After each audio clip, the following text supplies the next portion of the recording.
अस्सलामु अलैकुम आज बनाओ अस मसाल चाय तो यथ मसाल चाय मज करो क्या खास मसाल इस्तेमाल यह चाय चनस मज वारिया मजेदार तो बे अगर हटिस आस लगान या छत आस बंद तो अस हेको यह जल्दी जल्दी बनवित तो चेत पक्यो करो शुरू सारी खोत गोनेथ त्रो यथ न्याम मज यह जलित अदरक प्यूंत बे त्रो यथ मज पुदन पनवथर 4 यम छलित त्रावन तो बे त्रो यह दालचीन प्यूंत ओड बे त्रा बह यथ मर्च फल 2-3 बे त्रा बह रोंग फल 1-2 ऊरत तो यम सारी मसाल त्रित दगो यम असल पे तो बनाओ अत पेस्ट वच यह मसाल तैयार गसित क्या करो मे जोल गैसस पे थो बह वन पतल तो पतलस मज त्रा बह आबस ओड कप आब त्रित त्रा बह ये लिप्टन चाय 1 चमच ऊर अत सब्ज अल ओरे त्रित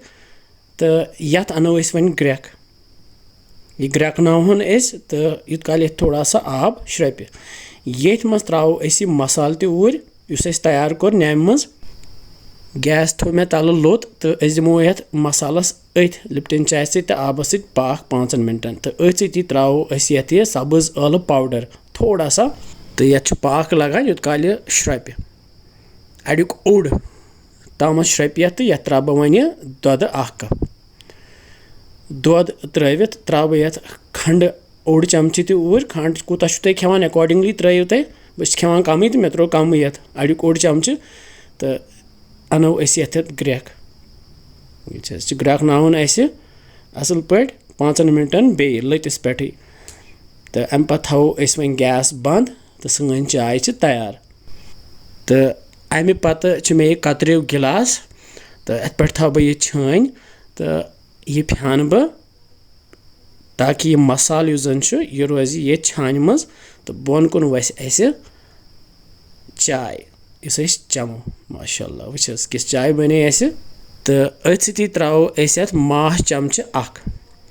तो माह सेहत खतर वारिया मुफीद आसान तो यह त्रो मे चाय कपस मज अम सत होट रोजान साफ छत रोजान ठीक ठाक तो बह सजावन वन ये पुदन सत थवस पेट कन गार्निश करो अमे सत तो तैयार सन यह मसाल चाय